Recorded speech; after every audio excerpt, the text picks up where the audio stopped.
There is a silent power at work within you, a stream of invisible intelligence capable of healing the past, rebuilding the present, and designing the future. You are not bound by time, by mistakes, or by the false judgments that once imprinted themselves upon your mind, for in this very moment you hold a key, the key that unlocks the sacred wellspring within. This is not a theory, nor a distant philosophy to admire. This is a living journey, one of direct experience, moving through layers of memory, confronting every emotion and replanting every spiritual pattern with presence, with silent words, with vivid inner images, and with unwavering faith. If you are ready to step beyond the old cycles and live from the inner power bestowed upon you by divine wisdom, then this 16-chapter journey is your map of rebirth, introduction, time, mystery, and the key within the mind. Asterisk, asterisk, redefining time, not as an enemy, but as an ally. Once you hold the key to your subconscious, time is one of the greatest mysteries that hovers over human life. Everyone feels it, everyone is governed by it, but few truly understand its nature. Most people view time as a harsh master, like a relentless river sweeping away youth, health, and precious opportunities. We often speak as victims of time, claiming that the past has sealed our fate and that the future is nothing but a fog of uncertainty. But the truth is, time is not an enemy, nor is it a chain that binds you. It is a living dimension that responds directly to what you plant in your mind. When you possess the key to the subconscious, time no longer becomes a faceless monster chasing you.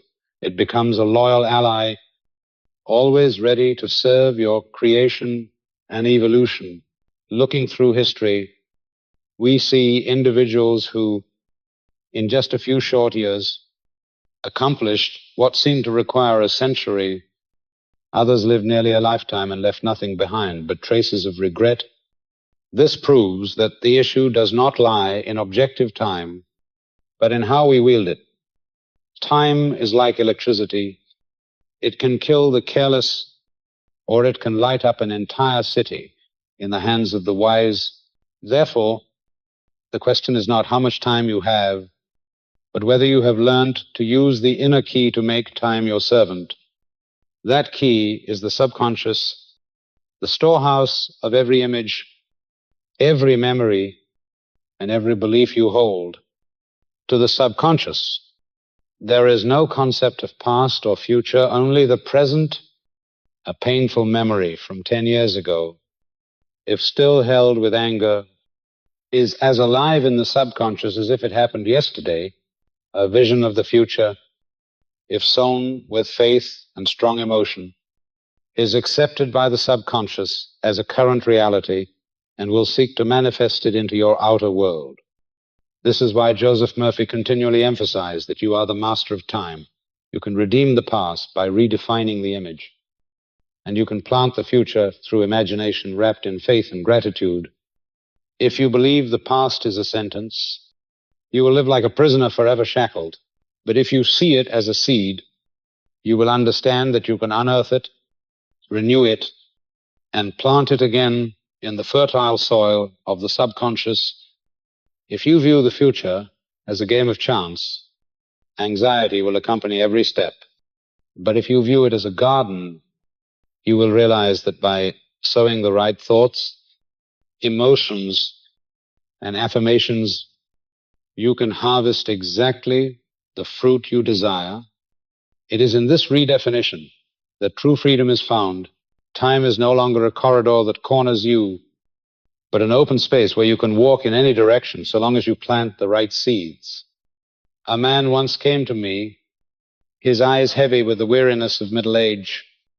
He lamented having wasted his youth, chosen the wrong career, missed his chances, and that it was now too late to begin again.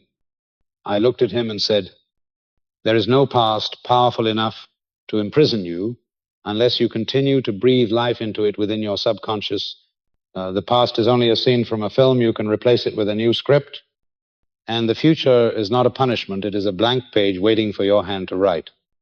All you must do is pick up the pen, and that page will begin to change its colors months later, after practicing the visualization of himself, already successful, sewing into his subconscious the image of doing new work with joy and prosperity. Things began to shift. He received an unexpected invitation for collaboration that opened a new path. Time, instead of being an enemy, became his companion. Time is like soil. It does not distinguish between good or bad seeds. It simply multiplies what you give it. If you plant bitter memories, it will give you more bitter experiences. But if you plant new images filled with peace and expectation, it will reward you with a bountiful harvest. The issue is not to blame the soil, but to choose the right kind of seed. The subconscious is the most fertile ground, and time is the cycle that nurtures that seed into fruit. To hold this key, you must change your relationship with time. Do not think of it as moving from past to future, pushing you like a rudderless boat. Realize that the entire power of time is wrapped within the present moment. Right now, you can redefine the past by withdrawing energy from painful images and plant the future by vividly imagining your desired outcome in steadfast gratitude. When you do this, you are seizing the helm of the boat, and the river of time becomes the waterway that takes you to the destination of your choosing. Time is no longer your enemy. When you begin to see it through new eyes, it becomes the silent builder of your life, working from the blueprint. You hand it. If you offer a design full of regrets cracks, it will construct a house of sorrow. But if you hand it a blueprint of hope and clarity, it will raise a home of light. You are the architect. Time is merely the faithful builder. The only question is, what design will you place in its hands? The key lies within your own mind and nowhere else. It is your ability to choose the images you nourish, the emotions you retain, and the affirmations you repeat. Once you understand and practice this, you will find that time is no longer something to fear.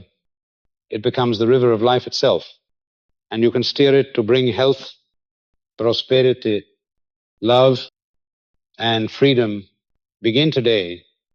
Plant the right seeds, for from this moment on, you are no longer a victim of time. You are its master. Declaration. The past is a seed. The future is a garden. Asterisk, asterisk. The past is not a sentence, but a seed that can be replanted. The future is fertile ground awaiting your thoughts, beliefs, and emotions. To many, the past appears like a life sentence, an ink blot that has stained the white page of life, impossible to erase. But when you view it through the lens of the law of mind, you realize the past is nothing more than a seed, and a seed can always be replanted. A painful event is not an ending. It is merely a bitter seed that fell to the earth, and you have every right to pull it up, reshape it, and sow it anew into the soil of your inner world. Imagine for a moment that every memory you hold is a seed, and today the power is in your hands to decide which to keep, which to release, and which new ones to sow. The future is not a curtain of mystery drawn by fate. It is a rich, waiting garden, silent and receptive, longing for the seeds of your faith, imagination, and emotional truth. If you sow seeds of doubt, tomorrow will yield hesitation. If you sow fear, the horizon will darken. But if you sow gratitude, if you sow hope, if you sow clear images of goodness, your garden will soon bloom with abundance and beauty. Do you remember the last time you clung to a painful memory and allowed it to govern your emotions today? Be honest with yourself. Haven't you, at times, repeated a story in your mind so often that you believed you'd never break free from it? Yet the truth is that memory no longer exists in the world, it only lives inside your mind. And if it lives only there, you have the power to reshape it, rewrite it, and turn it into a different kind of seed, one that carries new meaning. I once knew a man who lived in the shadow of failure after losing his job. For years, he clung to the image of his dismissal, the harsh words of his boss, the pitying glances of his co-workers. To him, that memory was a death sentence, severing all paths forward.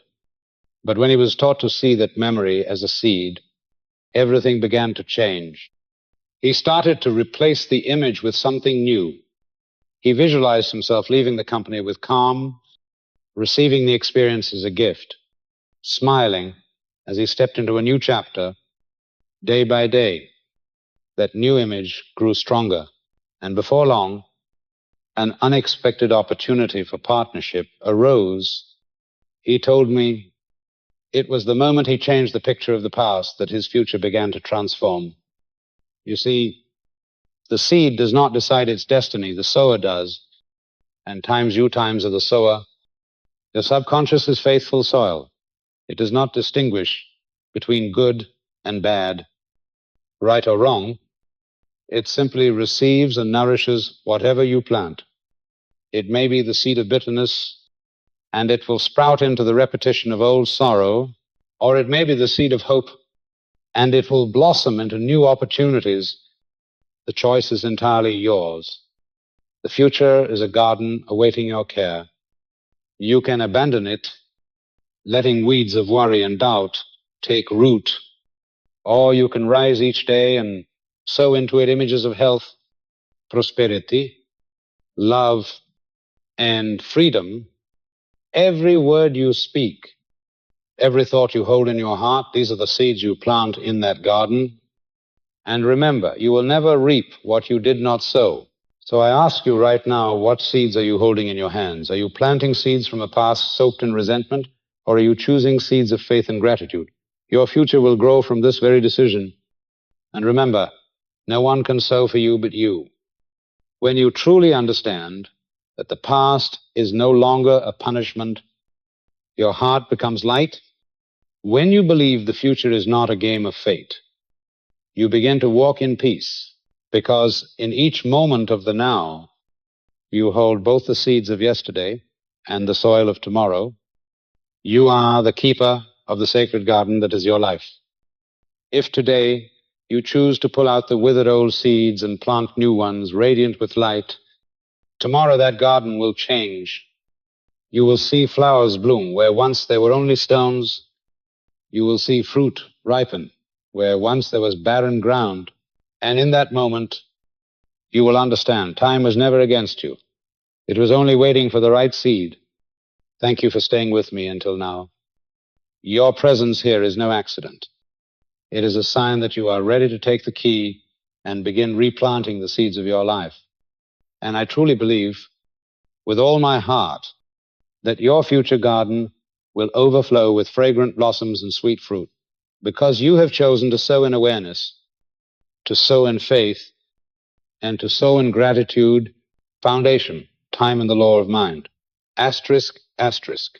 It is not the ticking of the clock that governs your life, but the images and emotions stored in your subconscious, constantly projecting into the present.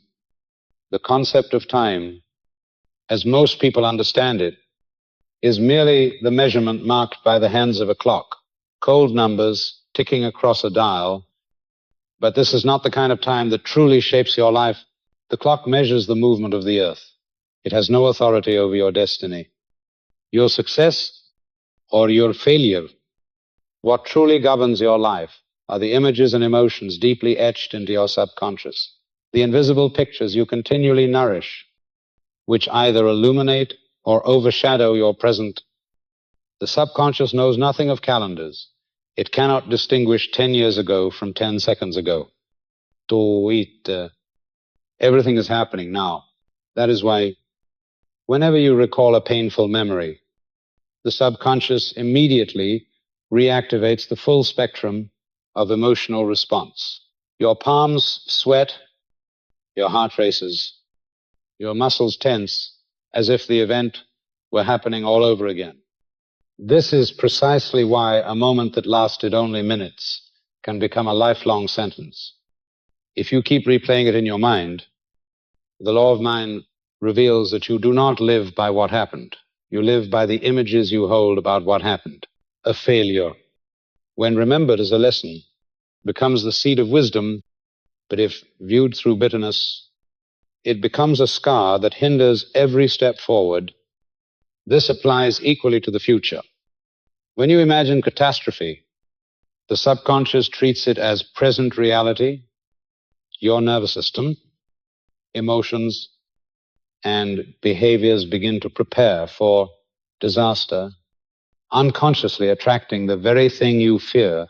Conversely, when you imagine yourself healthy, peaceful, and prosperous, your subconscious receives it as truth and begins to instruct your body, mind, and circumstances to move toward that image. Time, then, is not an objective river. It is shaped by the pictures you preserve in the mind. Every moment reflects what is being played on the inner screen of your consciousness. This is why two people can go through the same experience yet end up with vastly different lives. One sees the event as an end and carries the image of failure for a lifetime, repeating it endlessly in despair. The other sees the same event as a beginning, holds the vision of rising again, learning, moving forward, and transforms the failure into a stepping stone for success. It is not the event that differs. It is the image stored in the subconscious that determines the outcome. When you understand this, you will realize you are not bound by the ticking of the clock, but by the silent film playing within. And if you desire to change your present, you need not erase the past, but change the movie you're projecting in your mind. Let's take a clear example. Suppose someone constantly repeats, "I always fail." I'm never recognized. That phrase, combined with old memories of rejection, being fired or betrayed, becomes a seed in the subconscious. Whenever they face a new opportunity, the old image awakens, prompting behavior as if failure is inevitable. They may sabotage their own chances or freeze from fear, unconsciously validating the belief. To them, time appears only to confirm the painful truth they carry. But in reality, the subconscious is simply replaying the same scene, and time merely reflects what has been nourished. Once this person learns to replace the inner image with a new vision of being accepted, successful, and surrounded by peace and gratitude, the subconscious embraces this as truth. In that shift, the present changes, the future realigns, and time itself becomes a river flowing toward a new result. The law of mind operates with stunning simplicity. Any image held with deep emotion becomes externalized as reality. The subconscious does not care when it happened. It only responds to content and intensity. This means you can intervene in both the past and the future, because to the subconscious, both are alive in the now. The past is not an unbreakable chain. It is a film you can rewrite. The future is not a dark, sealed curtain. It is a story being assembled from today's script. Once you grasp this foundation, you will experience a freedom you may never have imagined. The clock may count the years, but only you decide how you live those years. 20 years can become a prison if you keep replaying one bitter memory. But the same 20 years can blossom into a radiant journey if you plant new images, images of power, confidence, and belief into your subconscious. Time ceases to be a whip that drives you forward, and instead becomes a mirror faithfully reflecting the images you've sown. So the essential question is not, where is time taking me, but rather, what image am I giving it to reflect? This is a foundational truth that cannot be ignored. When you truly understand it, you will stop blaming the passing years, stop fearing age, stop mourning lost opportunities. You will turn inward, select new images, shift your emotional responses, and in doing so, transform your entire experience of time. Time becomes a current. You can shape at will because it is not the clock that commands your life. It is the subconscious that governs every moment of your present reality. Theological awareness, the eternal now, asterisk, asterisk. In divine mind, there is only one eternal present. And you can redeem the past by revising the image and plant the future through a spiritual blueprint. In the realm of divine intelligence, there exists no concept of past or future, only one eternal present in which all things unfold simultaneously. What humans call yesterday exists merely as a memory held in the mind. And what they call tomorrow is but an image being nurtured in the imagination. In truth, both are alive in the same singular point, the present moment. Therefore, when you alter the image of an old memory, you are not engaging in mysticism. You are simply intervening in the way the subconscious is preserving that memory, times now. And when you plant a new image for the future, you are laying down a spiritual blueprint in the present that your subconscious will faithfully carry out. The scriptures declare that to God, 1,000 years are as a day, and a day is 1,000 years. This is not mere poetic metaphor. It is a profound truth of spiritual law. In the eternal mind, there is no separation between past, present, or future, only a unified stream of consciousness. And you, as an image and expression of divine mind, share in this very power. You can revisit a memory, withdraw the bitterness it once held, clothe it in a new meaning, and immediately release yourself from the burden of years. Likewise, you can plant a vivid scene of your desired future, and your subconscious will receive it as present reality, organizing the details of life to bring it to pass.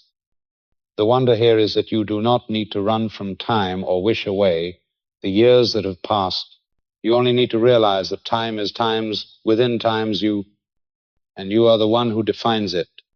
There are people who carry wounds from childhood, believing they are bound by what has been. But when they learn to reimagine those scenes with forgiveness and love, their entire spiritual landscape begins to shift. On the other hand, there are those who live in fear of an uncertain future.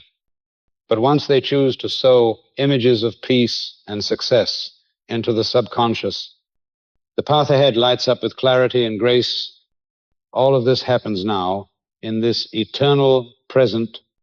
It is the only place where you can act, the only moment you can transform, and the only point where you can connect with the power of divine intelligence. When you declare, I live in the eternal presence, the past loses its grip, the future loses its threat, and you become the master of your journey. Do you realize that right in this very moment, you are holding the power to change the entire current of your life? By changing the image, by planting a new seed, both the past and the future will begin to reflect your new decision. And I ask you now, are you ready to make that change today? If you truly are, leave a comment saying times I'm ready to change, or simply type the number times 1 asterisk as your personal confirmation that you are present in this moment, that you have chosen to step into the power of the eternal now. Thank you for journeying with me this far. Your presence here is evidence that you've taken a vital step from letting the past and future dictate your course, to placing the key in your own hands and rewriting them both in this eternal now. You can redeem what was, plant what is to come, and live as a co-creator with infinite wisdom. And from this moment forward, every good thing is beginning to take root within you.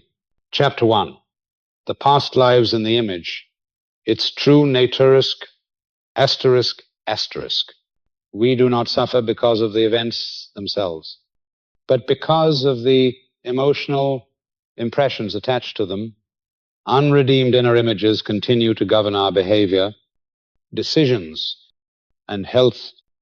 The past that we often remember is not an objective string of lifeless events. It is a vivid collection of images imprinted on the mind, fused with the emotions we once experienced.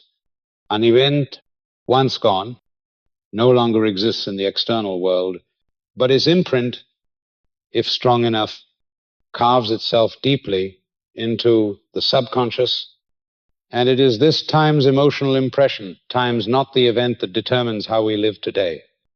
We do not suffer because a door once closed, but because of the times, feeling times of rejection, because the image of that slamming door keeps replaying in our imagination.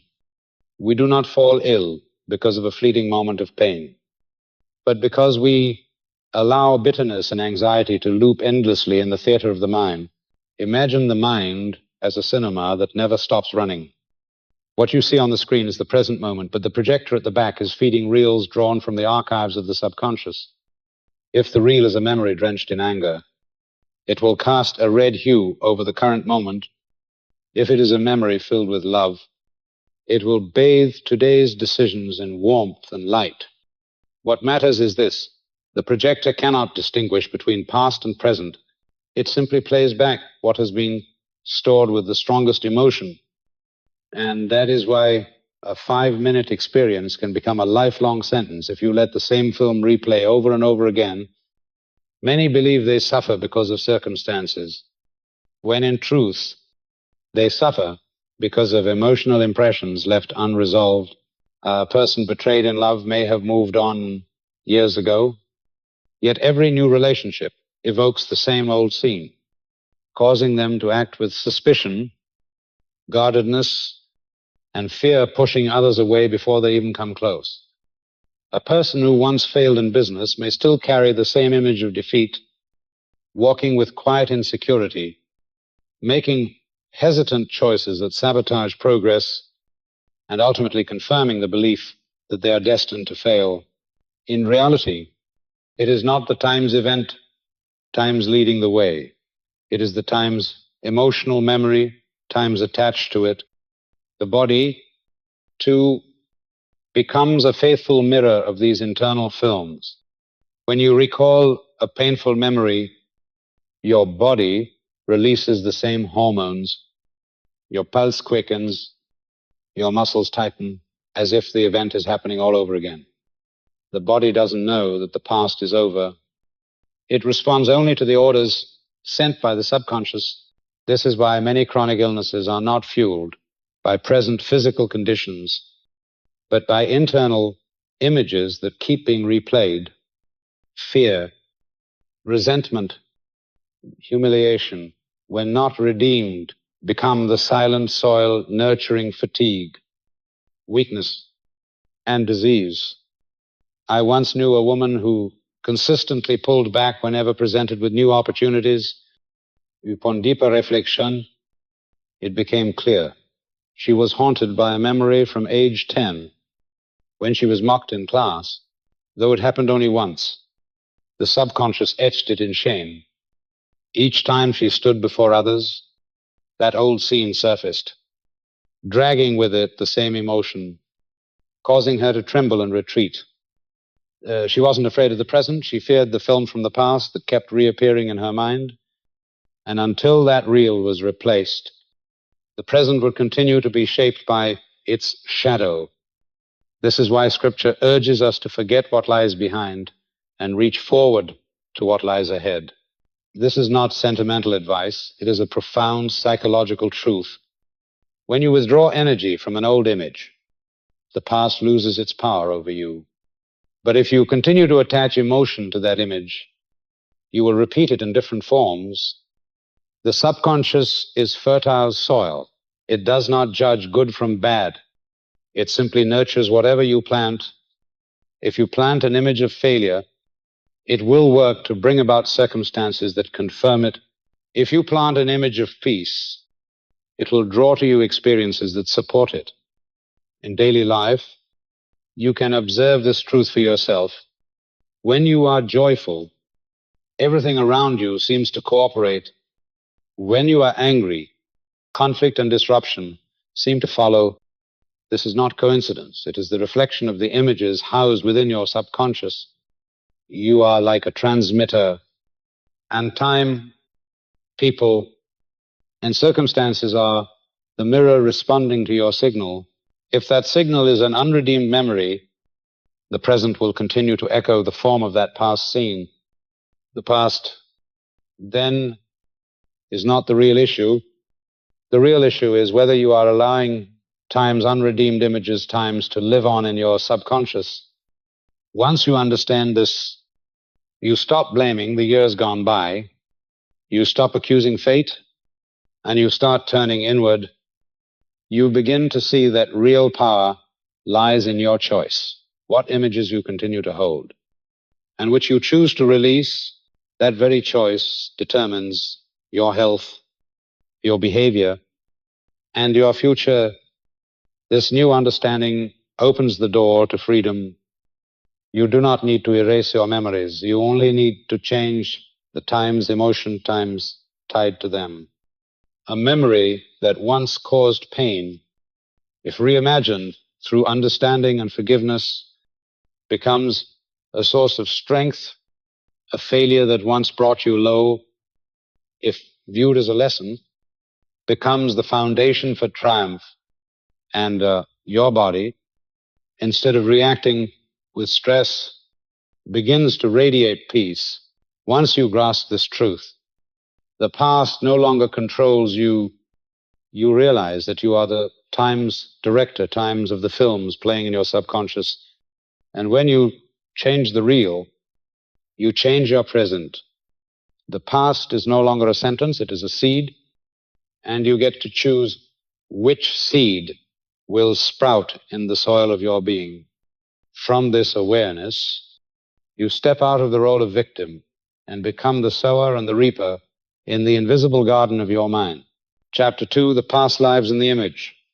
Practice asterisk, a 3-memory inventory to identify your dominant emotional imprint, describe in detail, and begin withdrawing energy from old inner images to transform the past into a source of power. It is not enough to simply understand that it lives in imagery. You must also have a clear and conscious practice. The subconscious is like a vast archive, some film reels still glowing with the colors of joy, others stained with fear, sorrow, and bitterness. These reels continue to project every time you recall them, and they quietly shape the way you act today. Thus, the first step toward liberation is to confront and name those images, not to avoid or suppress them, but to look straight into them as a gardener steps into the soil and discerns what is seed and what is weed. The 3-memory inventory is a simple yet powerful way to begin. Take a blank sheet of paper, sit in a quiet space, and write down 3 moments in your life that even now make your heart ache or your stomach tighten just thinking of them. It could be the day you were rejected, a moment of failure, a goodbye that left a wound. Do not rush. Let each image unfold clearly as if you were rewatching a film. Describe it in detail, the face, the voice, the light in the room, the feeling on your skin, the bitterness in your throat, the pace of your heartbeat. It is within this precision that the emotional charge of memory becomes visible. As you write, focus not just on the event, but on the time's dominant emotion, times attached to it. Ask yourself, what truly ruled me in that moment? Was it fear, anger, shame, despair? Naming the emotion is crucial. Only when you see the enemy clearly can you begin to remove its power. Most often, we believe we suffer because of the event itself. But what we're really suffering from is an emotion still rooted inside. When you dare to write it down and face it, you have already taken a massive step toward reclaiming your energy from that image. Many avoid recalling the past, fearing it will reopen wounds. But the truth is, avoidance allows the film to continue playing in the background, louder and stronger. When you write it down, you shine the light of awareness upon it, and por light always dissolves shadow. Writing is not about reliving pain. It's about pulling it out of darkness, placing it on the page, and beginning the work of transformation. You'll discover that the memory isn't the terrifying monster you believed. It's just a reel of imagery. And you are the director who can revise it. Keep in mind, the subconscious does not respond to logic. It understands only times images, times and times emotion. So while writing, don't explain why it happened. Don't defend anyone or analyze causes. Just focus on the scene and the feeling attached to it. That raw honesty will help you locate the exact emotional impression still alive, and once identified, the energy that fuels it begins to loosen. Picture this. A man writes about the day his father walked out. He remembers the slam of the door, the indifferent eyes, and the overwhelming feeling of abandonment, his dominant emotion, fear of being left alone. Looking back, he realizes that he has lived his entire life as if everyone would eventually leave him. That single realization explains the heartbreak in his relationships. And in that moment, he gains the power to replace the scene with one where he is held, chosen, and loved. The miracle of this exercise is that you begin to distinguish between the times event times and the times emotion. The event is the soil, but the emotion is the seed.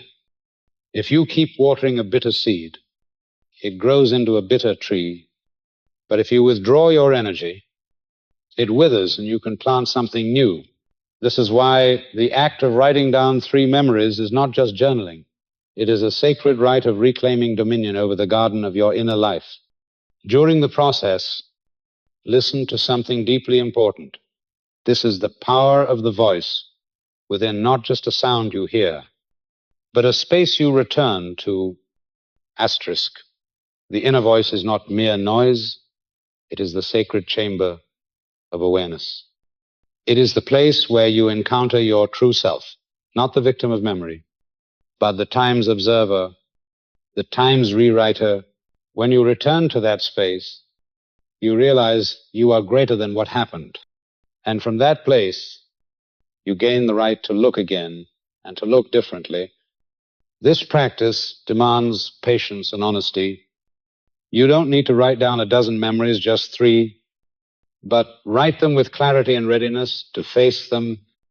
Every memory you write down, every emotion you name, is a step toward withdrawing energy from the shadows. And when energy is withdrawn, the image loses its power. You are not erasing the past. You are stripping it of the false authority it once held over your life.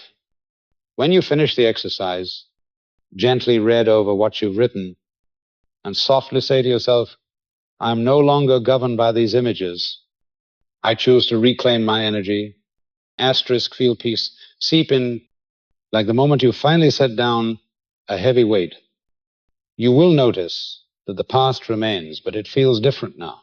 It no longer has the strength to frighten you because you dared to step into it, name it, and take your power back. This is a crucial beginning. From here, you will continue into deeper practices, replacing images, editing the film, planting new seeds. But it all begins with this sacred act. Facing, writing, naming. The past lives in imagery, and the moment you look directly at that image, you have already begun to walk the path of freedom. Chapter 3, the law of substitution.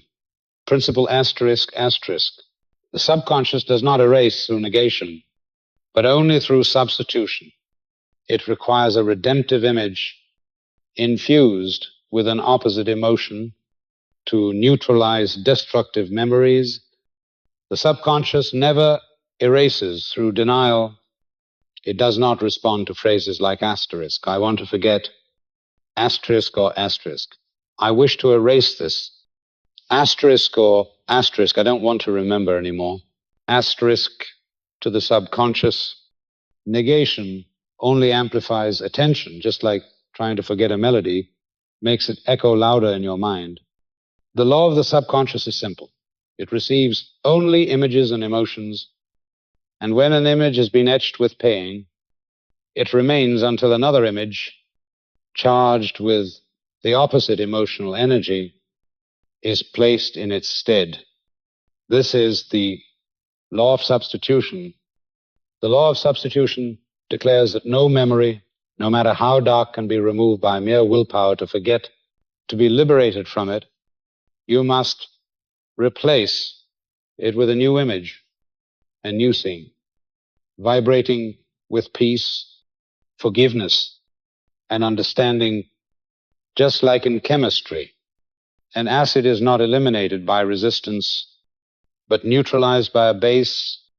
In the spiritual life, resentment dissolves only when replaced with blessing. Anxiety quiets only when replaced with trust. Shame subsides only when met with an image of recognition. The subconscious functions with perfect precision. It does not argue.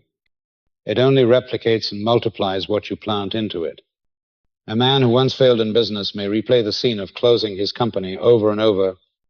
Each time he remembers it, he sees the disappointment in his employee's eyes, the pressure from creditors, and the sting of personal shame.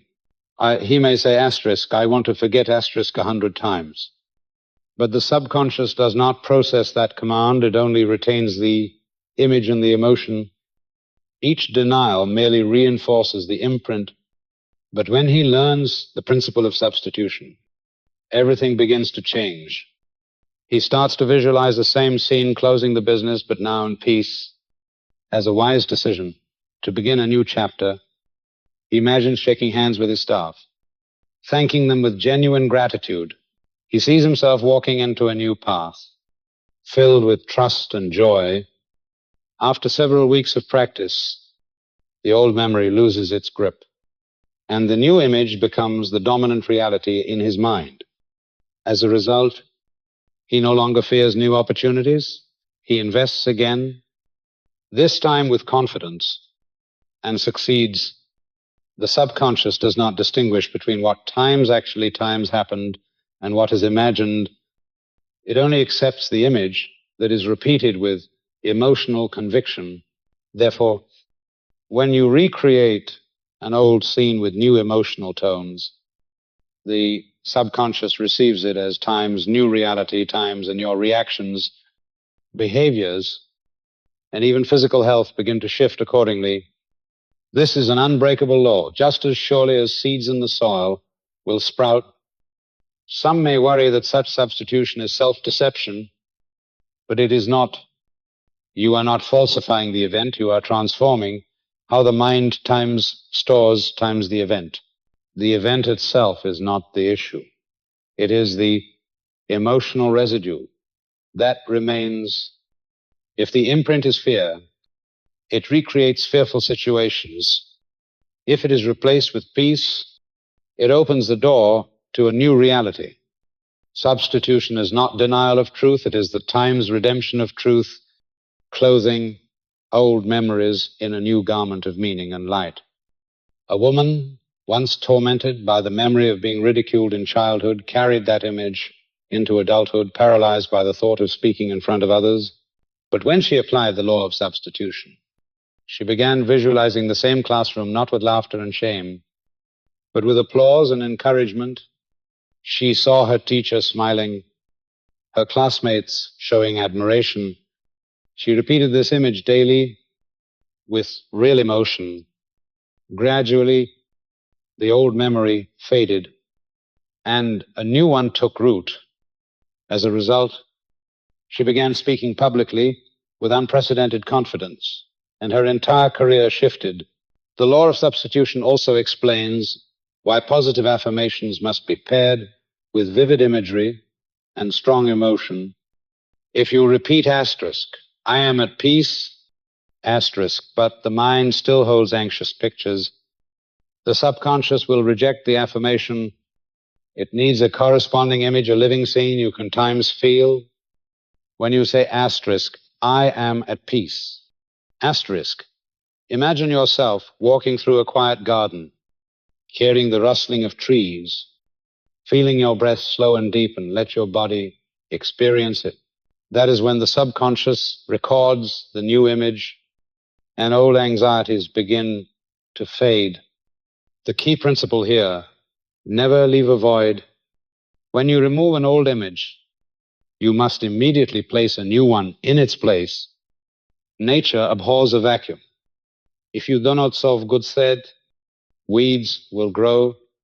So it is with the subconscious, if you do not substitute, the old memory returns.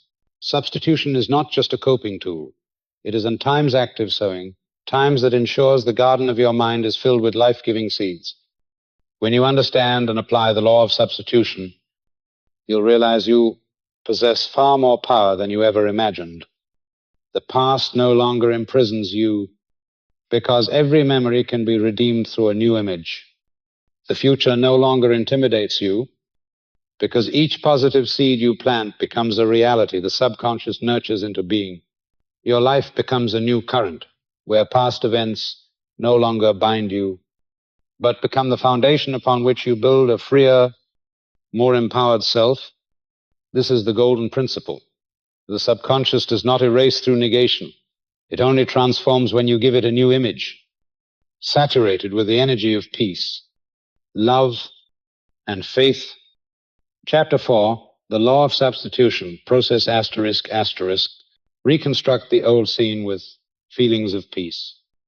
Gratitude, an affirmation, repeat until the new emotion rises effortlessly from within.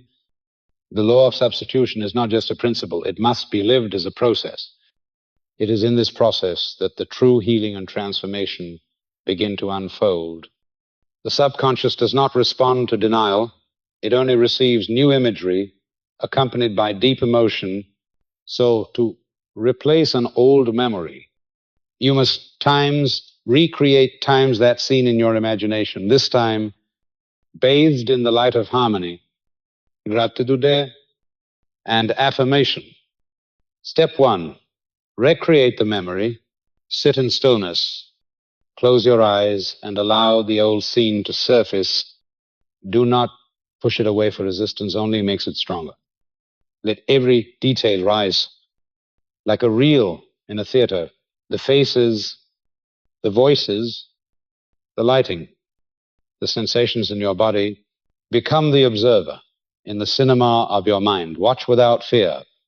Simply notice this is your moment to face the image honestly, without judgment. Only when you see it clearly can you begin to reshape it.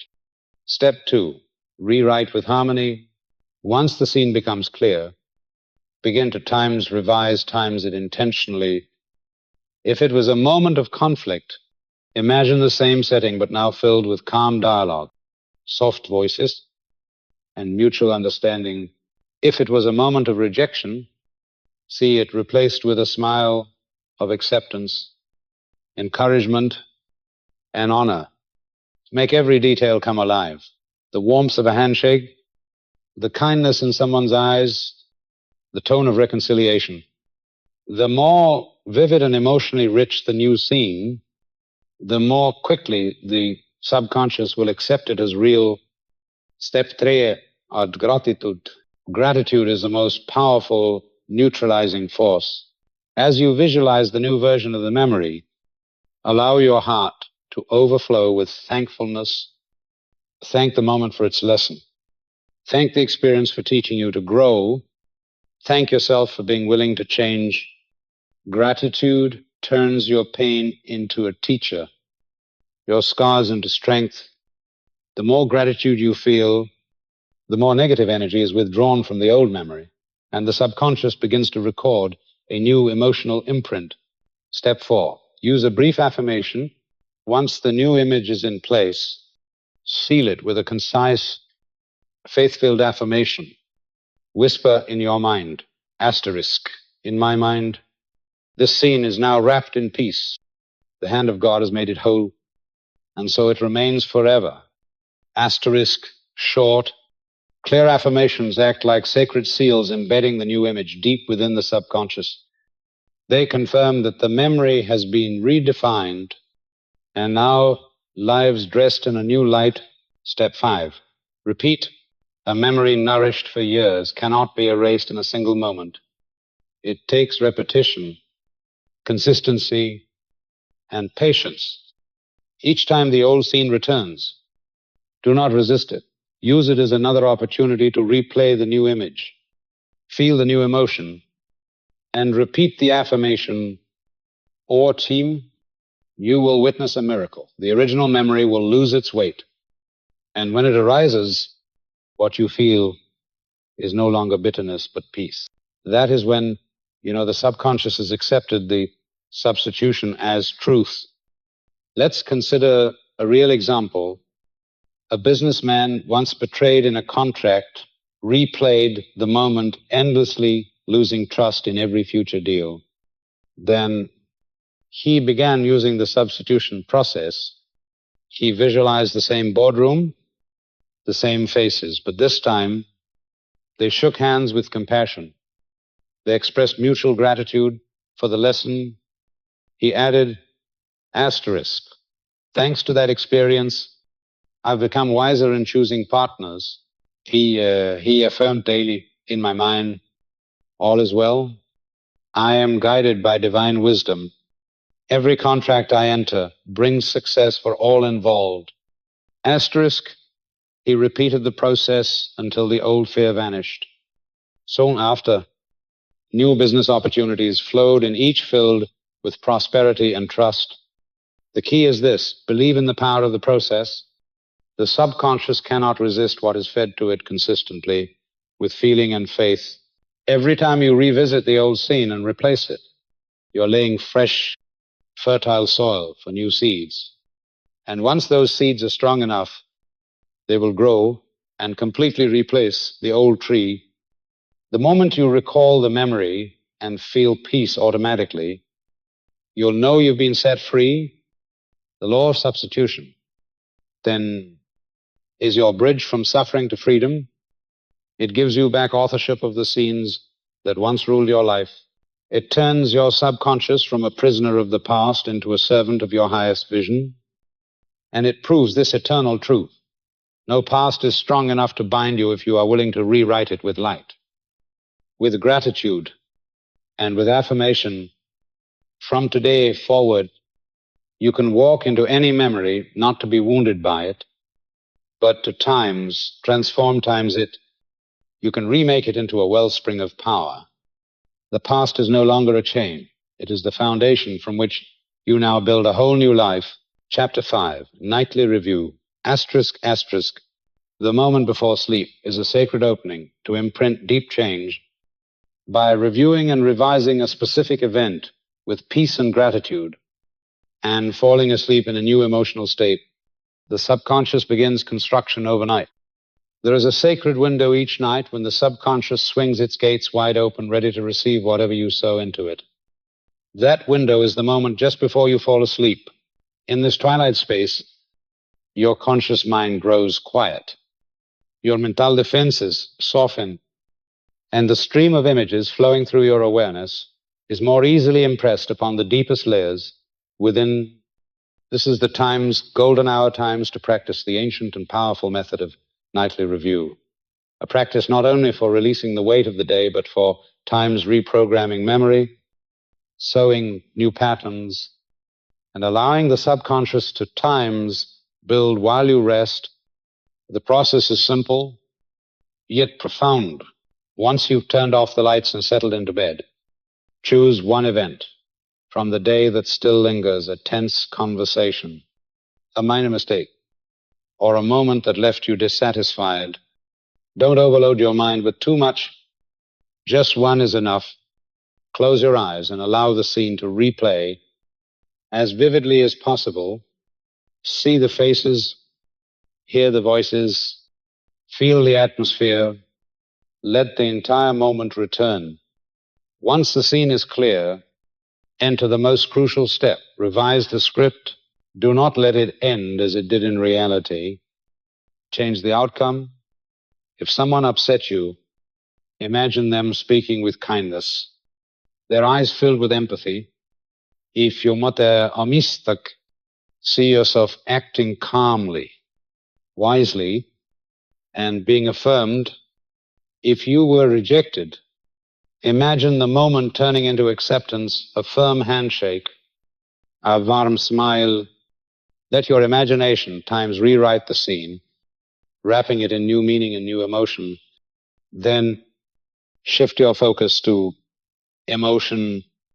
Don't just times see, times the new version, times feel it. Let yourself experience the relief of reconciliation, the joy of acceptance, the confidence of a job well done. Let your heart beat to the rhythm of peace. Your breath becomes soft and steady. Your lips form a gentle smile. The deeper the feeling, the more likely the subconscious is to accept it as truth. At this point, seal the image with an affirmation. Whisper inwardly, asterisk. In my mind, this scene is now bathed in peace and divine order, asterisk. The statement need not be long, only clear, certain, and saturated with faith. It becomes a spiritual stamp, confirming that the new image is complete and will now be recorded within. Most importantly, let peace be the final emotion you carry into sleep. As your conscious mind drifts, the subconscious continues its work, silently building upon the new blueprint. You handed it like a craftsman who labors through the night while the city rests. Your subconscious begins to embed the new story deep within, and in the morning, you awaken lighter, more aligned, and more empowered to act with confidence and grace. One businessman who practiced this method shared that after a fierce conflict with a partner, he nearly went to bed seething with anger, but he remembered the Times nightly review. He replayed the meeting in his mind, but this time imagined both of them listening, smiling, and ending with a warm handshake. He held that vision until he fell asleep. The next morning, to his astonishment, his partner called to reconnect and reconcile.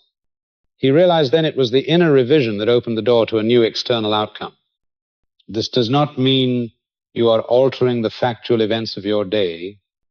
You cannot turn back the clock, but you can change the emotional imprint that the subconscious holds.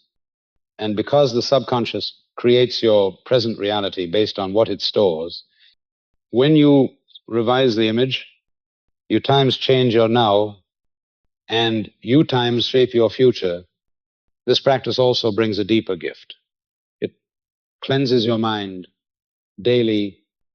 If you sleep in a state of anger, regret, or worry, your subconscious receives those feelings as seeds, and the next day brings experiences to match. But if you sleep in peace and gratitude, you sow a new crop, and the morning greets you with harmony, clarity, and grace. This is why the final thoughts before sleep often define the quality of the next day. Nightly review requires only a few minutes, but practiced faithfully, it will transform your entire life. Soon, you will find you are no longer a prisoner of past memories, no longer falling asleep in stress or waking up in weariness. Instead, you will sleep in calm and awaken in power.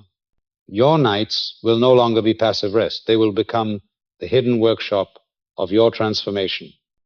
And from this moment forward, sleep can become a sacred ritual. Night is not merely the end of the day. It is the doorway to reshaping the past, planting the future, and fortifying the present. As you drift into rest, you are not abandoning life to chance. You are handing your subconscious a new blueprint to construct, and each morning Your life becomes a living structure, rising from the seeds you sowed in that precious moment before sleep. Chapter 6, The Power of the Silent Word. Asterisk, asterisk. The silent prayer, asterisk. I bless you. I release you. And I release myself. Asterisk breaks the cycle of resentment and initiates healing within relationships and within the self. In every relationship, in every exchange, we leave behind invisible impressions, unspoken tensions, unresolved disappointments, hidden frustrations. These incomplete emotional residues don't simply affect others, they seep into us, silently draining our energy, dulling our peace, and clouding our clarity. They're not erased through forgetting, justification, or blame. Instead, they quietly shape our decisions, influence our behavior, and form subtle emotional walls within the soul. The power of the silent word is a sacred tool that cuts through this invisible entanglement when you whisper within your heart. Asterisk, I bless you, I release you, and I release myself. Asterisk, you are sending out a wave of cleansing energy without a sound, without a gesture, without the need for anyone to hear or respond. This form of prayer does not require a specific person, witness, or outcome, yet its impact is profound. The subconscious receives it as a completed act. The emotional charge dissolves. The flow of life begins to move freely again. This is the power of voice within, not just a voice you hear, but a sacred time, space-times you return to, a sanctuary of silence, ready to receive new energy, new love, and new peace. The practice is simple, but it requires sincerity. Find a quiet space, close your eyes, take a deep breath. As you inhale, imagine drawing in purifying light. As you exhale, release every trace of resentment, disappointment, or tension. Then begin to silently repeat, asterisk, I bless you. I release you, and I release myself, and there is no need to think of the person who hurt you. No need to relive the event. Simply focus on the sensation of release expanding in your heart. Each breath out is a letting go. Each repetition is a thread of freedom woven into your subconscious. The wonder of the silent word is this: it requires no external validation. The other person need not apologize. Circumstances need not change, because times are the one being healed. The subconscious records that you have released the bond, surrendered the resentment, and returned to your center of peace. Many who practice this find, after a few weeks, that their body relaxes more deeply, sleep becomes easier, and their relationships begin to harmonize times without forcing anything. The healing happens first inside. This prayer is not only for difficult relationships, it also heals the times inner wounds, times that still whisper from long forgotten places. Each time you say, asterisk, I release myself, asterisk, you dismantle invisible barriers that block the natural flow of happiness and health. Imagine your heart as a river. Resentment, fear, shame, these are stones that obstruct the stream. Each silent blessing is a gentle current that carries away another stone. Slowly, the river begins to run clear again. For deeper practice, pair the silent words with imagery. As you speak inwardly, visualize a light radiating from your chest, flowing through your body and outward, reaching those you are releasing. The image need not be perfect or detailed. It's the feeling times that matters.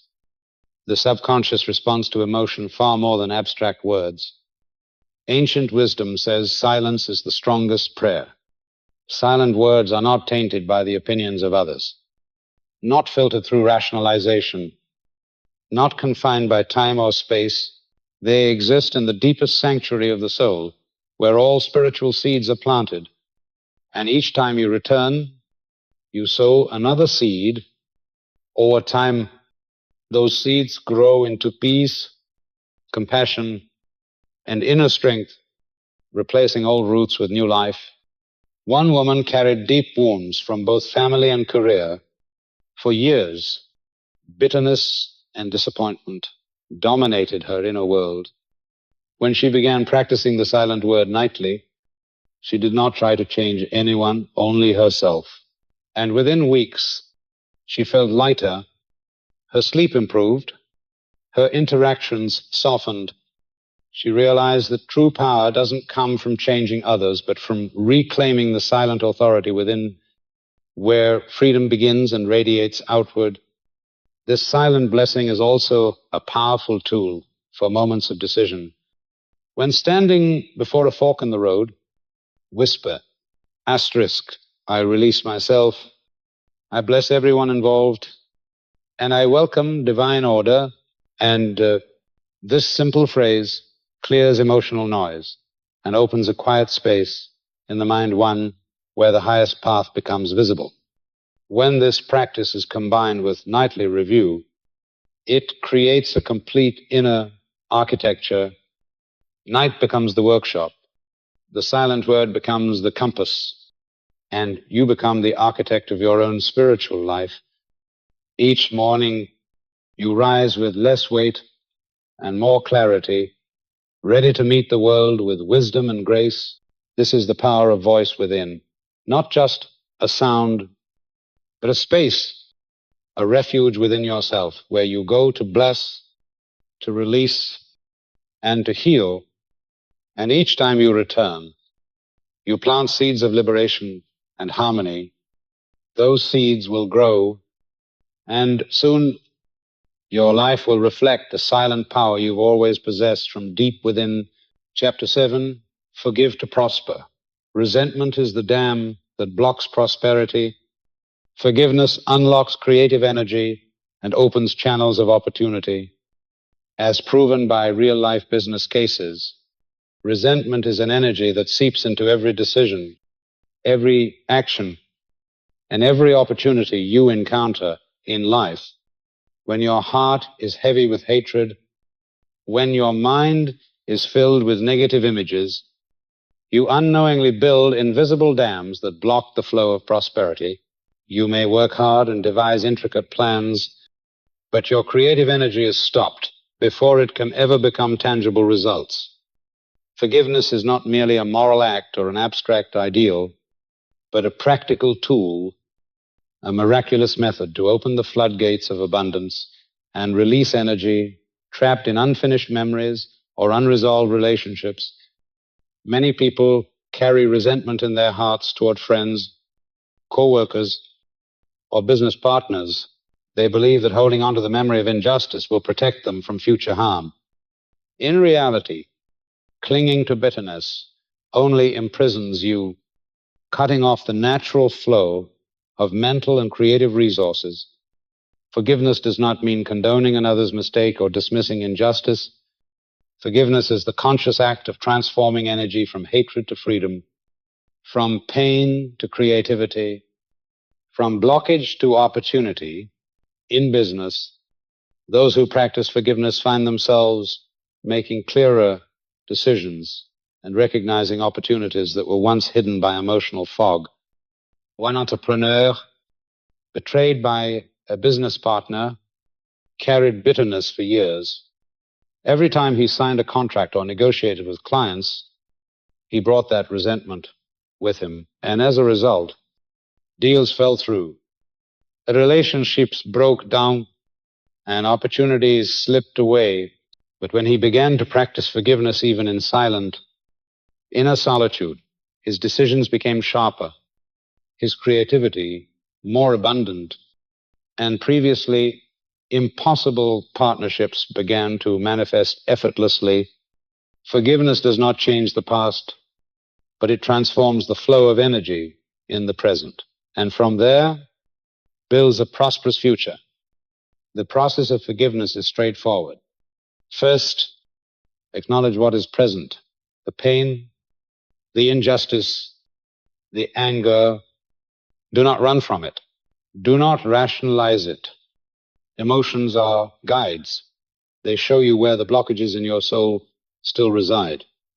Then, in silencer, repeat this phrase within: I forgive you, I release you, and I release myself.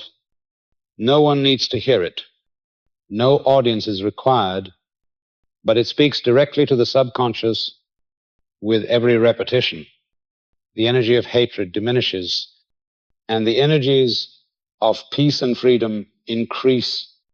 This is where your creative power, once locked away, is released.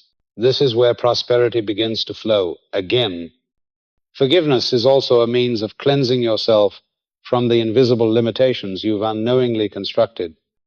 When you forgive, you are declaring to your subconscious that you are large enough to receive the full current of abundance. You open the door to new ideas, new opportunities, and new connections. Forgiveness creates a spaciousness in your inner world where vitality, inspiration, and prosperity can enter and take root. Consider real-life examples. A family-run company faced a major crisis after a prolonged internal dispute. Family members held resentment toward one another, and key projects repeatedly failed. But when they began to practice forgiveness and came together in a spirit of peace without blame, decisions became clear, collaboration flourished, and cash flow returned. Their prosperity did not emerge from luck or a new business strategy, but from the removal of invisible barriers and the release of trapped creative energy once held hostage by conflict. In your personal life, the same truth holds. Private grudges, comparisons, and jealousies are dams blocking your energy. Forgiveness not only lightens relationships, it also regenerates the energy you need to fuel your larger dreams. Forgiveness is an investment in yourself, and this investment yields returns not only in emotional relief, but in real opportunities, in renewed creativity, and in tangible success. It is vital to understand that forgiveness requires patience. It does not happen after a single effort. It is a process repeated daily, moment by moment. Each time you quietly say, I forgive you, I release you, and I release myself, you are restoring the flow of energy, reinforcing the river of creativity and prosperity. In time, old negative energy gives way to liberty and fullness, and you will discover that barriers once thought impossible to break have simply vanished. Forgiveness also restores your ability to see the true value of every opportunity. As resentment fades, people and situations are no longer distorted by emotion. Your decisions grow wise, and opportunities once missed due to tension or bitterness now become visible. This is why great leaders and successful entrepreneurs always practice forgiveness. They understand that true prosperity does not only arise from knowledge or skill, but from an unblocked spiritual current within. More importantly, forgiveness not only opens doors in the outer world, it also repairs your relationship with yourself. When you are no longer chained by bitterness, you become free to love, free to create, and free to receive success and happiness. Your subconscious recognizes that you have consciously transformed your energy, and it begins to harmonize, attracting into your life the circumstances where prosperity becomes the natural outcome. Forgiveness is a powerful act, not merely a phrase, but a transformation of inner energy. Resentment is a wall. Forgiveness is a bridge, and when you walk across that bridge, you do not only release the other, you release yourself, and prosperity flows into your life as a certainty. Remember, every opportunity, every creative idea, Every success is welcomed in the spiritual space that forgiveness makes clean and pure. In reality, this power has been proven through many successful business cases, entrepreneurs who forgave former partners, leaders who resolved internal conflicts, and individuals who maintained a clear and tranquil heart all saw a resurgence of creative energy, a blossoming of ideas, and a natural appearance of wealth. This proves that forgiveness is not just theory, it is a universal principle, a law of energy, and a practical path to true prosperity. When practiced with focus and sincerity, forgiveness becomes the key that unlocks the gate to abundance. It not only removes invisible blocks, it reestablishes your spiritual link with the creative current of the universe. And from there, you walk into life with an open heart, a clear mind, and a flowing prosperity that serves as undeniable proof. The greatest power has always been in your hands. Chapter 8, Redeeming the Inner Child. The child within continues to replay old commands, re-educate it through imagination, loving dialogue, and healing affirmations such as, I fully accept myself, and or when you were a child, perhaps only 5 or 7 years old, you unconsciously recorded words, glances, and events as absolute commands.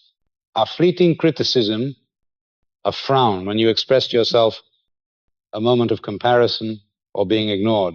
These moments carved deep impressions into your subconscious, becoming the first lines of programming for your inner life. What few people realize is that those old commands still echo within, silently directing your emotions, behaviors, and perceived limitations to this day. That child is not asleep. It lives within you. It whispers. It repeats old scripts in various forms: low self-esteem, procrastination, fear of rejection, feelings of unworthiness, and abandonment. Have you ever wondered why you're afraid to speak your mind in a meeting? Why you agree to something you don't truly believe in? Why you often give up halfway, even when fully capable? Pause for a moment. In those moments, did you hear a familiar inner voice whispering, I'm not good enough, I'll be judged, I'll be left behind? The real question is, do you recognize that child living inside you? Can you name what you once believed to be true? Take a minute, close your eyes, ask yourself, what does the child in me need most right now? If you are reading these words, leave a comment, even a single word, a sentence, or a symbol, to let me know you are following this journey with your heart. Dear friend, that child does not need blame, nor does it need to be forgotten. It needs to be redeemed, and redemption does not come through memory, but through imagination, through conscious love, through your willingness to return and teach that child the truths it always deserved to hear. Picture again that room from your past, the one where you silently cried, feeling unimportant. But this time, you return with the loving gaze of who you are today. You walk in, sit down, and embrace that child. You don't scold it. You don't force it to grow up. You simply whisper, you are precious. You are wholly accepted. You don't need to do anything more. This is where imagination becomes a tool of healing. You can practice this daily in silence, just a few minutes, to connect with that child. Each time you visualize, you re-educate the subconscious. You teach the brain new instructions. And the most important affirmation you can plant in this phase is, I fully accept myself. This is not an empty mantra. It is a current of healing. Every time you say, I fully accept myself, you untie an invisible knot in your soul. Every time you pause throughout the day to whisper that phrase to yourself, you are redrawing the map of your inner world. And when the child within senses unconditional love, it stops resisting, stops repeating the old commands, and begins to grow in the light you offer it. You can place a small mirror somewhere, you'll see it daily.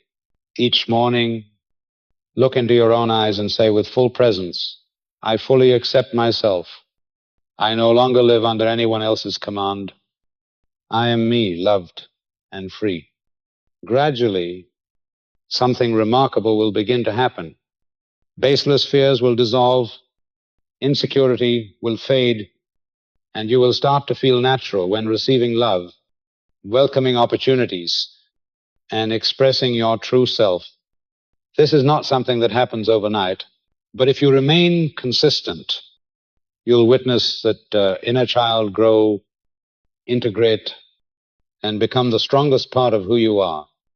You'll be amazed to see new doors open, better relationships, career advancements, restored health, not because you've just acquired a new skill, but because you've released the energy that was once imprisoned by false beliefs, and now that energy flows freely through you, co-creating with you, shaping your life into something more beautiful than ever before. So do not rush to brush away old emotions. Return not to relive pain or wallow in regret, but to restore order. That child has waited for you a very long time. And now you can step into that sacred space and whisper with a voice no one else can hear. This is the power of voice within, not just a voice you hear, but a place you return to. That space is yours alone. A place where nothing needs to be proven. A place where you begin again, not in chronological time, but in deep truth.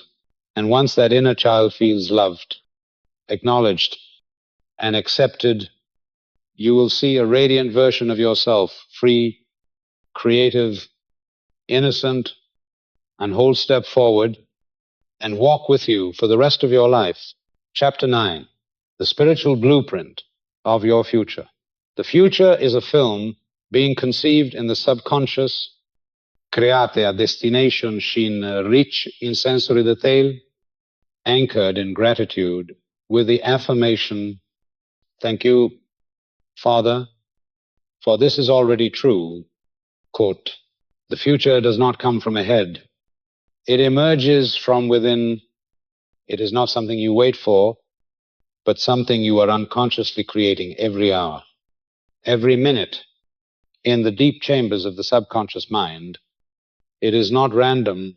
It is a precise reflection of the images, emotions, beliefs, and mental habits you rehearse day after day. That is why those who dwell in anxiety often encounter what they fear. Those who live in a sense of lack tend to attract more scarcity, and those who sow images of peace, abundance, and gratitude inevitably watch these unfold into living reality, whether you realize it or not. Each of us holds in our hands a spiritual blueprint of the future. Imagine a film silently recording in your unconscious. No one watches it. No one edits it. There is no external sound or lighting, yet scene after scene is unfolding, day after day. These scenes are shaped by what you imagine. Every time you think of tomorrow, when you fall asleep with images of failure, hardship, or incompletion, you are handing the subconscious a script to build. When you allow your mind to wander through scenarios of loss, rejection, or insufficiency, you are inserting those fragments into the episode scheduled to broadcast in your near future. But here is the miracle. You can rewrite it. You can edit it.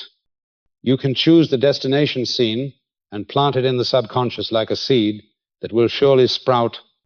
To do this, one element is indispensable: a high emotion image combined with present gratitude. Not vage hoping, but powerful conviction. You do not say, I wish this would happen. You say, thank you, for this is already true.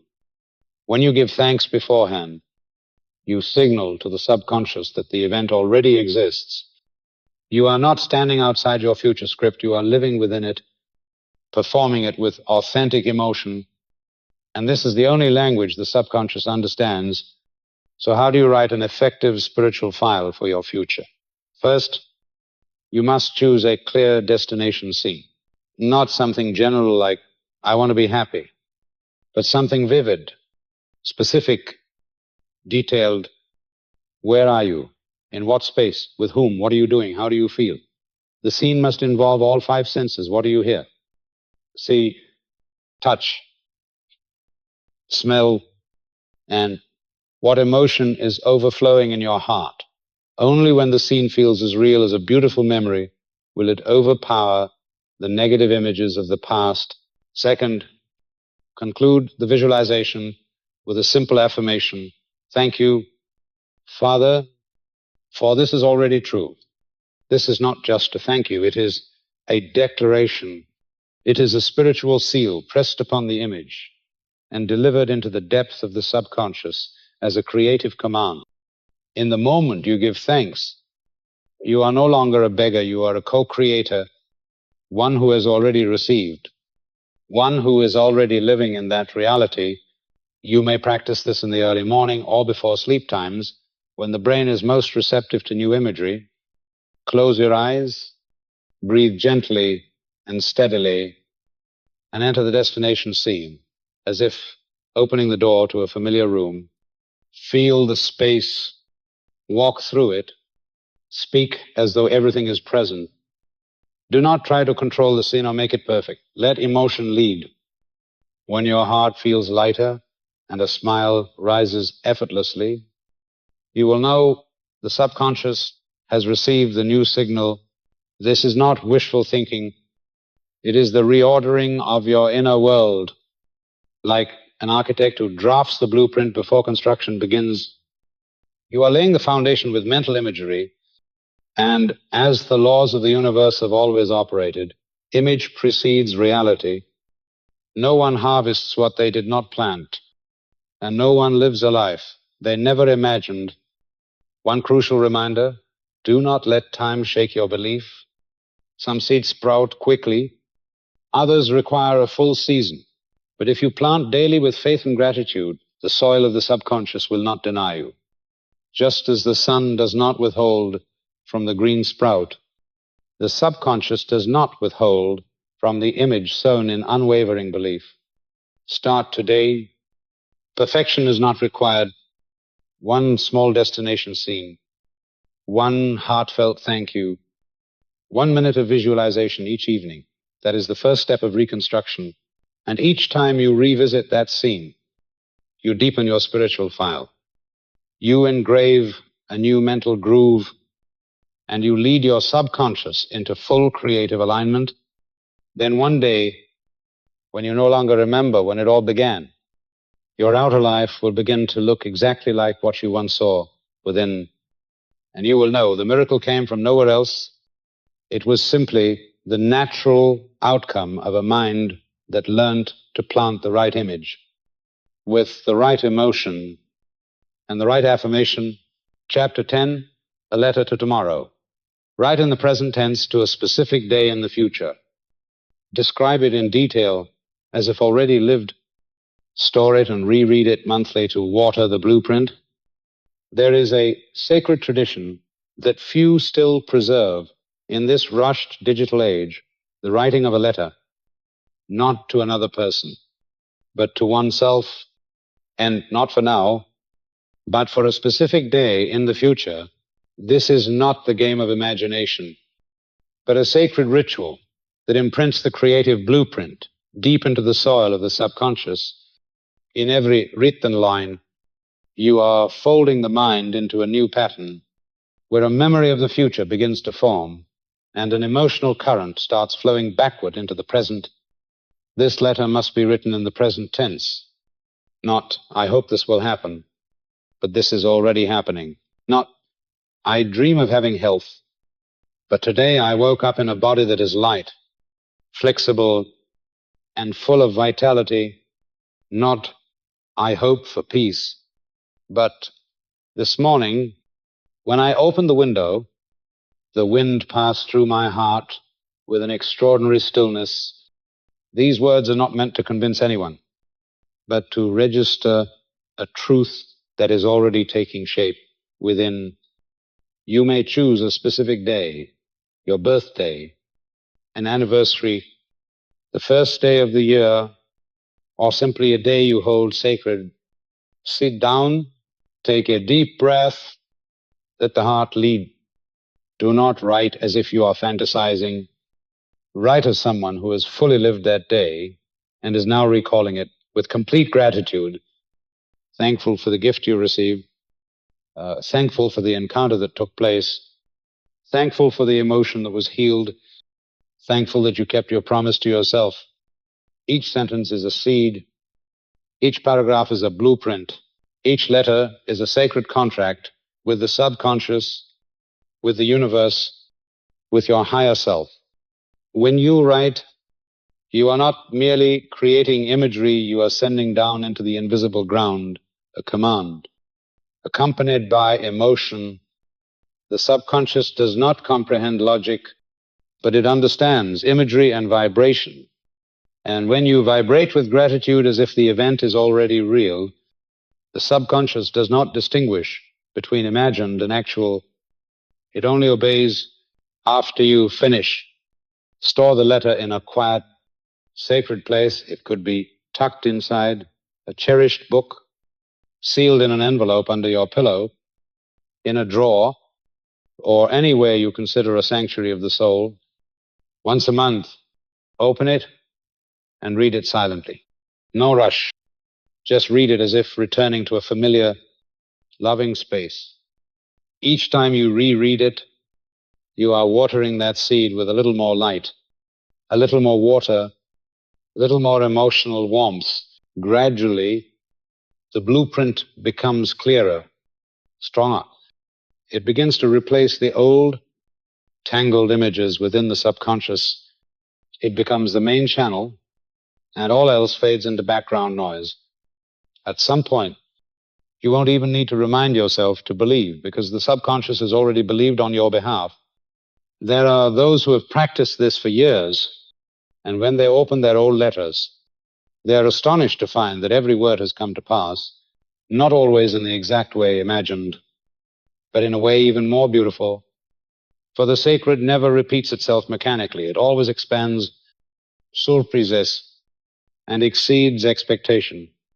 A letter to the future is not just a tool of creation.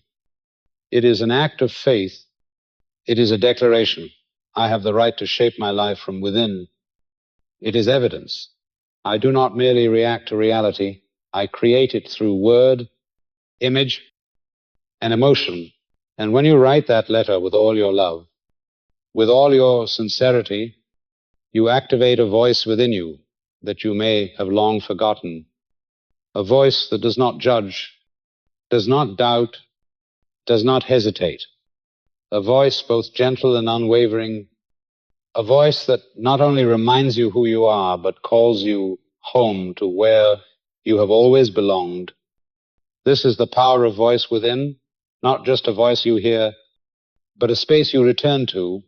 When you return to that space each day, the outer world cannot remain the same. The letters are no longer words on paper. They are blueprints of the spirit, and you are no longer someone hoping to be led. You are the one leading yourself, guided by the light within. No need to prove, no need to rush. Just write, believe, and let time fulfill its part. Chapter 11. So enjoy. Seal the future and recognize the first fruits. Sow with gladness to increase magnetic power. Seal with it is done instead of digging up the seed to check. Record your first fruits to strengthen your faith. A seed does not sprout because of anxiety. It takes root in silence, in darkness, and in something very few ever truly master joy, in the act of sowing. This is the secret of those who walk humbly in the present while keeping their eyes lit with hope. They do not sow with tension. They do not plant a wish into the soil and then dig it up each day to see if it is cracked open. They sow with gladness, with thankfulness, And with the attitude of someone who lives as if the thing is already true, when you visualize your destination scene, write a letter to your future or affirm a new reality. Remember this. The emotion at the moment of sowing is the envelope that wraps the seed. If you sow with anxiety, you wrap the seed in doubt. But if you plant it with a trusting smile, you have sealed it with the highest creative vibration. Joy not only beautifies the act, it raises the frequency of the seed. And in the unseen world, high frequency is the golden path through which good things are drawn to you. Once the seed is planted, seal it with a simple phrase: it is done, not it will be done, not it is being done, but it is done. This phrase carries finality, as if every process needed in the invisible has already been completed. Your only task now is to live in harmony with it. When you seal it this way, you stop negotiating with the universe. You are no longer entangled in the question, will it happen, because you know it has already happened. And true faith is always accompanied by a calm that cannot be explained, like the builder who has finished the work and put away the tools, knowing the structure is complete. In the days that follow, observe life with new eyes, for you will begin to see the first signs, the tiny fragments, the first fruits. These are symbols of a harvest not yet arrived, but certainly on the way. It may be an unexpected encounter that carries the energy of your vision. It may be an unfamiliar sense of peace. It may be a small opportunity, a passing comment you overhear, or an internal shift. You cannot explain. Take note of these things. Do not dismiss them. They are not coincidences. They are evidence that the subconscious is already constructing what you entrusted to it. Recording your first fruits matters more than you might think. It not only strengthens your belief, but also expands your capacity to receive. When you write, "Today I felt at peace, even though nothing has visibly changed," or "Today I received a small email related to what I've been affirming," you are sending a signal to the subconscious that you are ready to receive more, and the subconscious always rewards readiness with abundance. First fruits are gifts for those who know how to see. In the invisible world, only the trained mind recognizes signs. The impatient will rush past them, the doubtful will reject them, but the one who sows in joy will recognize them. And for that person, each small sign is not a reward, it is a confirmation that the law is already in motion. You can record your first fruits in a notebook called the Journal of Confirmation. Each page is a receipt of faith, a documented trace of your cooperation with the invisible power. Do not let these things pass like the wind. Write them down, for they become the foundation upon which you will enter greater things. Without fear, when you live this way, sowing in joy, sealing with faith, and recording the first fruits, you are doing what many believe impossible. Living in the present while creating the future, not through stress, not through struggle, but through complete trust in the benevolent law of the universe. That law plays no favorites, requires no sacrifices, and depends not on luck. It only asks for a clear mind, a grateful heart, and a soul humble enough to notice each quiet sign along the way.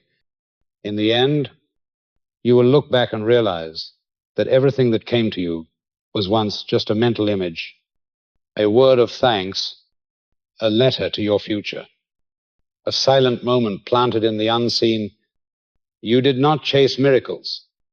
You sowed them, and what you receive today is simply the natural outcome of a mind that knew how to plant the right seed, seal it with truth, and recognize the first fruits when they appeared.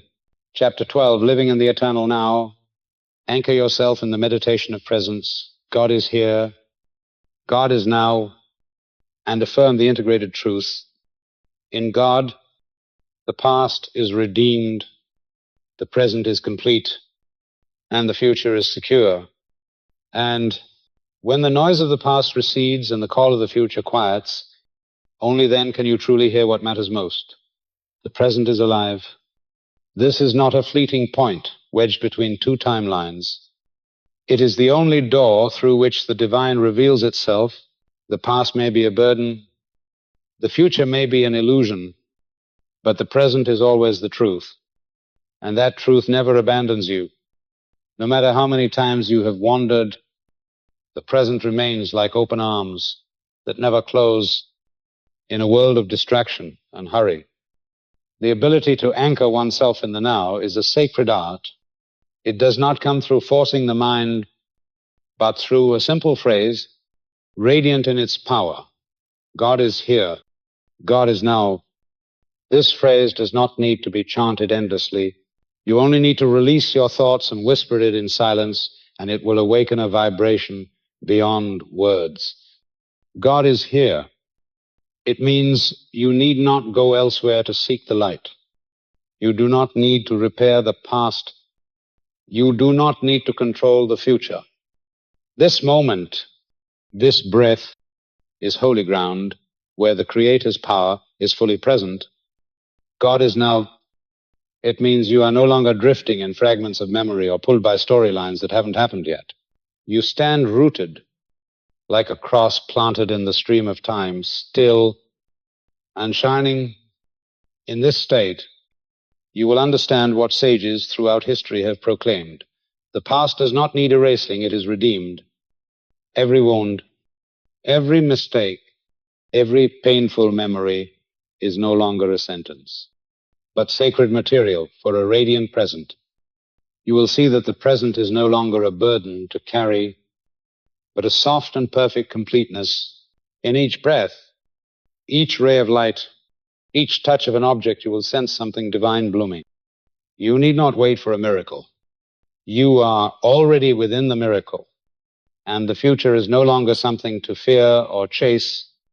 It becomes the natural result of a stable present. It is the fruit of presence. When you live fully today in God, you have signed a sacred covenant with tomorrow. You don't need the details. You don't need predictions.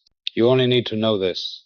The future is secure because it was born from a present where God is at the center.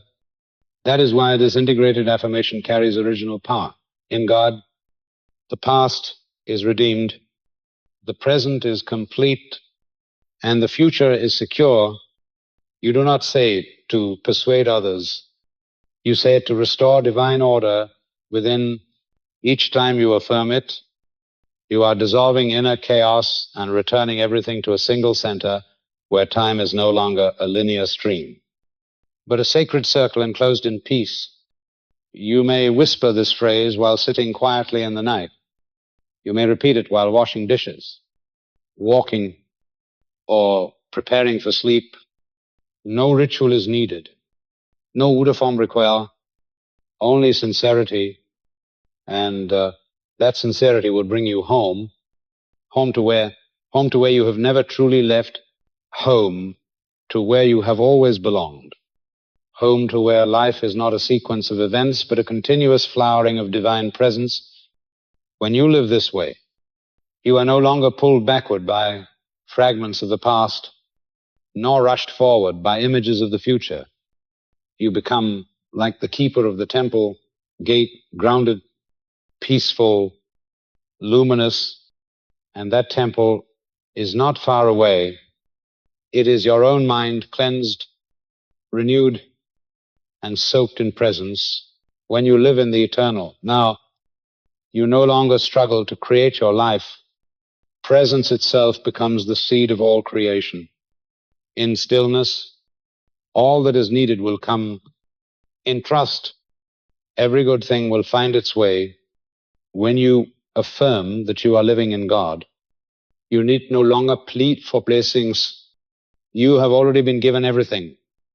And that is the inheritance you can carry each day. Not wealth, not fame, but the ability to live fully in this present moment. It is the space where health is restored, abundance is revealed, and relationships are healed, It is where all goodness begins and where it never ends. God is here. God is now. In these words, you find yourself again, and in yourself, you find all. When you reach the end of this journey, you will realize that no verdict of the world can determine your life unless you accept it in your heart. No form of lack has the power to bind you unless you believe in it. Every thought, every image, every affirmation you sow into the subconscious is a seed of creation. And when you learn to sow rightly, to let go in peace, and to live as if you have already received, then health, abundance, love, and freedom will flow into your life effortlessly. This is not merely knowledge, it is a way of life. Walk in this truth, for you are a co-creator with infinite intelligence, and peace will always be the signature of the miracles that are taking form